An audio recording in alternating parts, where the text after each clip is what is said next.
What is up? Goblin Bob here. With the release of the new Bloomburrow set coming up, I thought I'd make a video about 5 new mono red cards because it's my favorite color and the best color. So let's jump right into it. First on our list we have Artist's Talent. It's an enchantment class card for 1 in a red, and it says, gain the next level as a sorcery to add its ability. Level 1. Whenever you cast a non-creature spell, you may discard a card. If you do, draw a card. Level 2. Non-creature spells you cast cost 1 less to cast. Level 3. If a source you control would deal non-combat damage to an opponent or a permanent an opponent controls, it deals that much damage plus 2 instead. Now I like this card. It's similar to Torbrand, Thane of Redfell, but it also makes your non-creature spells cost 1 less to cast and has a rummaging effect as well. The only problem is you have to level it up, which costs 2 in a red each time, but I still think it's worth the mana and will find a home in a lot of red decks, especially decks that play a lot of non-creature spells and damage spells.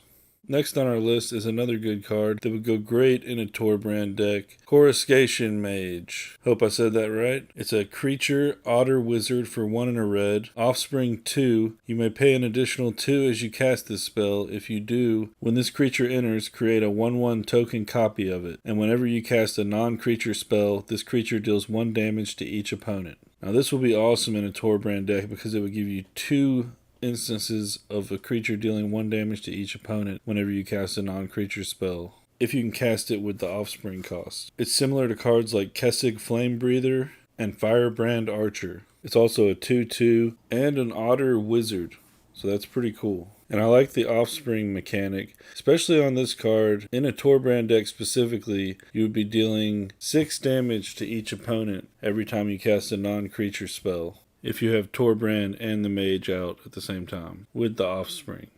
Next on our list, we have another super cute otter wizard, the Harnesser of Storms. For 2 in a red, it's a 1/4 creature otter wizard with whenever you cast a non-creature or otter spell, you may exile the top card of your library. Until end of turn, you may play that card. This ability triggers only once each turn. Just a little impulse draw for when you cast non-creature spells or otter spells. So you can play your Coruscation Mage and actually exile the top card of your library and play it until the end of turn. And if you have Artist's Talent out, your non-creature spells will cost 1 less to cast, making it easier to cast the exiled cards by the end of turn.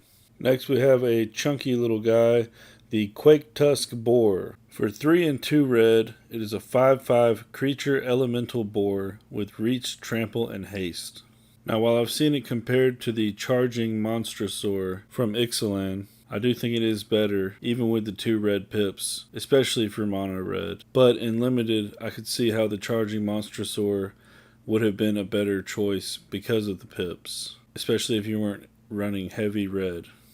I'm not sure how the boar has reach, I guess because it's an elemental. I don't know, but I'm here for it.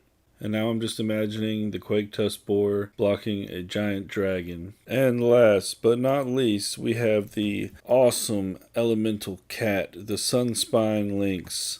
For 2 and 2 red, we have a creature elemental cat that says players can't gain life, damage can't be prevented, and when Sunspine Lynx enters, it deals damage to each player equal to the number of non-basic lands that player controls. And it's a 5/4.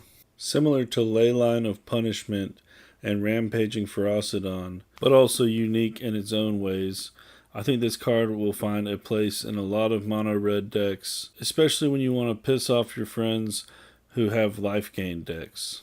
And since we're talking mono red, the third effect, when Sunspine Lynx enters, it deals damage to each player equal to the number of non-basic lands they control. Well, you won't have that many non-basic lands because you're mono red. Also known as the best color, the greatest color of all time, just the most ultimate color of all time. Anyways, I hope you enjoyed the video. Please consider liking and subscribing if you liked what you saw, and stay tuned for more.